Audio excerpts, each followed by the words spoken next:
People must think I'm a crazy person. You're not far off.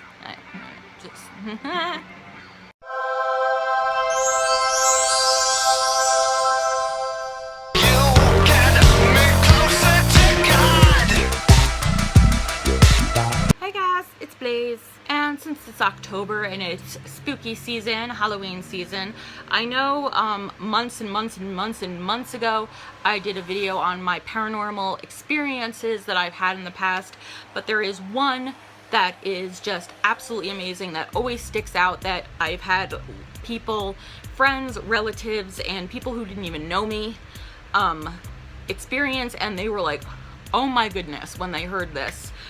And even an EVP expert, a ghost hunting expert who heard it and was like, that's a class A EVP. So I'm going to talk to you and discuss the time my fiance, who had been dead for 6 years, came through and spoke to me. Thank you. So very hot in here. It's hot in here. My sister just turned the fan on. Thank you very much, my sister. Anyway, so this was back in late, I think it was late November of 2014. And a random friend of my late fiance, who passed away on May 1st, 2008. You guys know the story of Corey, as it is called on here. He passed away very suddenly and out of nowhere. I was the one who found him. I have been scarred for life by it. And for years, I had been trying to contact him because Corey was legitimately the most spiritual person there ever was. He knew he was going to die early in life. He made plans for his death, like what he wanted done with him afterwards. He ran a ghost hunting group. He was just the most spiritual person I've ever met in my entire life. And I said to myself, and I said to everybody, that if anybody is going to contact me, my sister is in my peripheral vision and it's distracting me, but sorry. If anybody is going to contact me, it'll be him. So for years, 6 years, I tried everything to contact him. I did have contact with him through dreams, which I don't know if some of you believe, and some of you might not even believe in the paranormal, period. But if you're watching this video, you might probably do. And if you're not, then I have something for you to listen to that may change your mind. So I did have dreams that I know were not just dreams. They were him coming through to me and talking to me while I was sleeping. But that was as much contact as I had.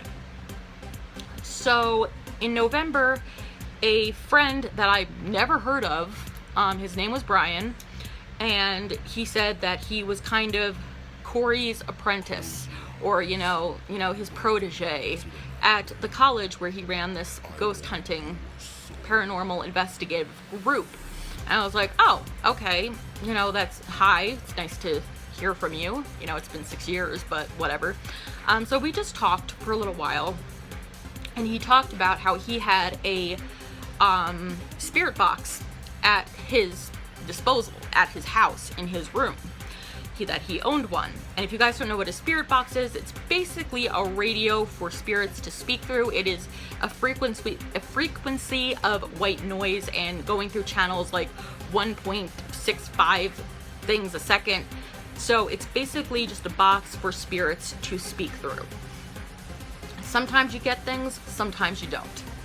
And he said he had one, and he asked if I would like to try to contact Corey. And I was like, absolutely. This is what I've been waiting 6 years for. I want to hear something from him. I want to hear his voice.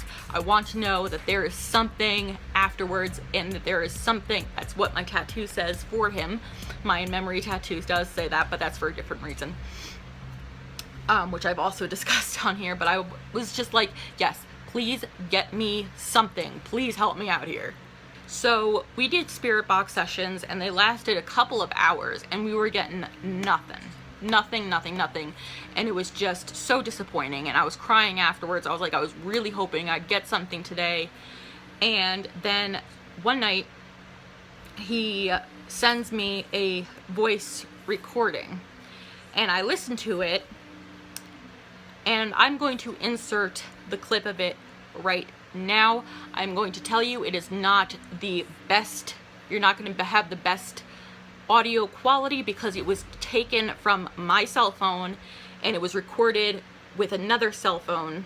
So it is a little bit splotchy, but you can hear perfectly. This is a Class A EVP or spirit voice, whatever you want to call it.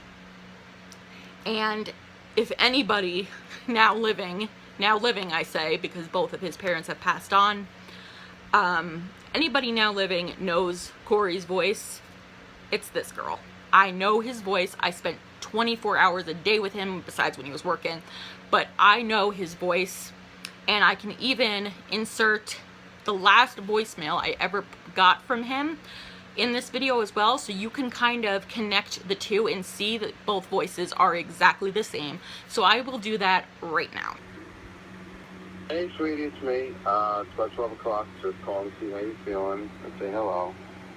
Yeah, that was about it. So, yeah, give me a call back when you get this. Alright, baby? I love you. Bye. Cory, are you there?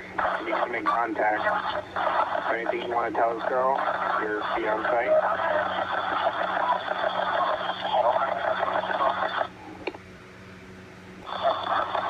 Cory, are you there? You need to make contact. Is there anything you want to tell this girl, your fiancé?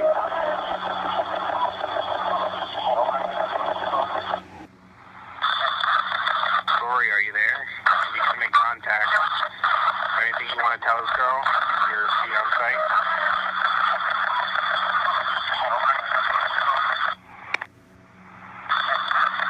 Cory, are you there? You need to make contact. Is there anything you want to tell this girl, your fiancé?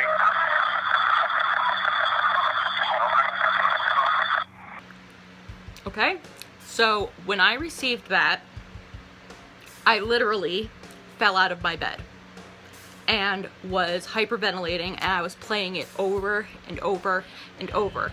And if you guys want to let me know what you guys hear, or I want you guys to take a guess of what you guys hear this voice saying, and I will insert what it says in the end of this video.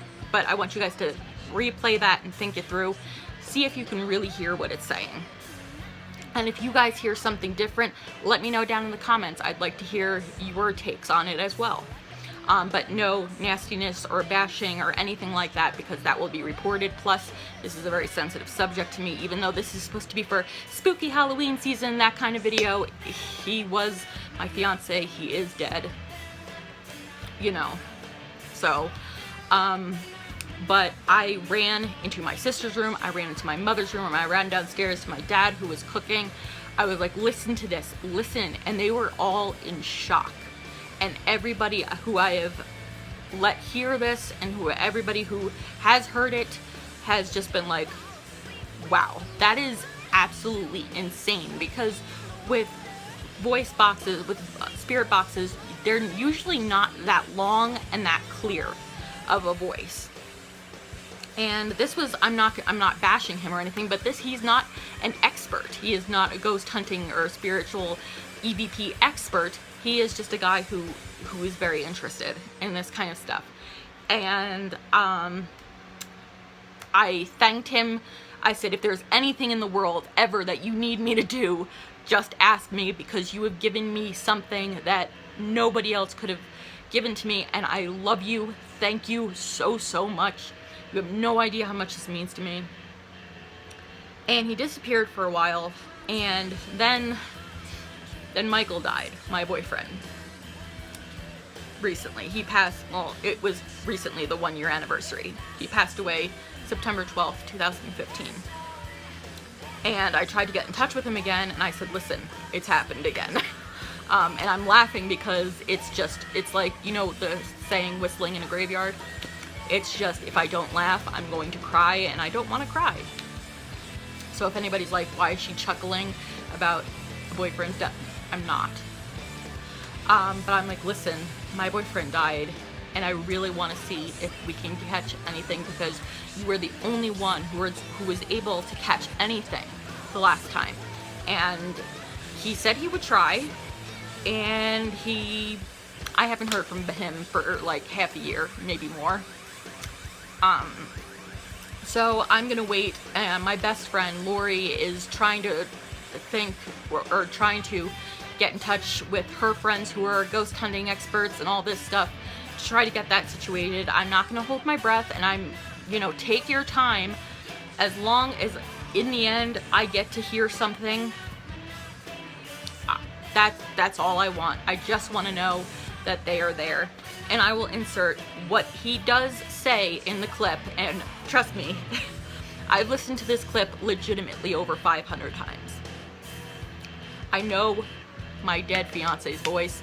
I inserted the last voicemail clip that he ever sent me, so you guys hear his voice in both recordings. This is what he said.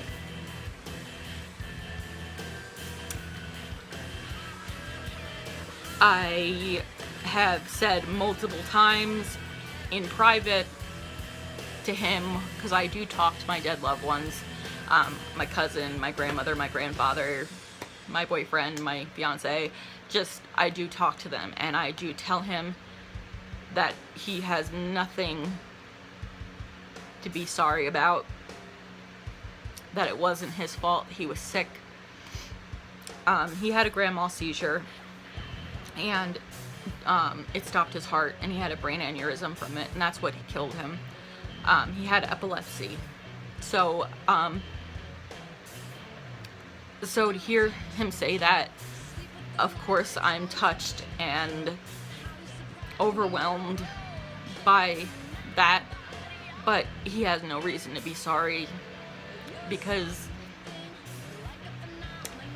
he made it so I could live, because he got me away from a very seriously brutal, abusive relationship, and he was the only one who could do that, and he saved my life, and I will be forever in love with him for that, and forever grateful for that. And it's very emotional, but also a very cool and spooky story and thing to post around Halloween time, so I thought that I would post this on the. So thank you guys so much for watching. If you guys have any paranormal experiences, leave them down in the comments below. I'd love to hear them. If you'd be so kind to go over here and click on my face, or go further down below and hit that button that says subscribe, and subscribe, because I always have beauty related contests, giveaways, and raffles, all free all the time on your end, 100% free, not spons, hashtag not spons. My money going directly to you for your prizes. I have plenty of people who can vouch for this kind of thing, and I love you guys. Thank you guys so much for sticking with me, and until next time, stay wicked, later blazers, stay spooky.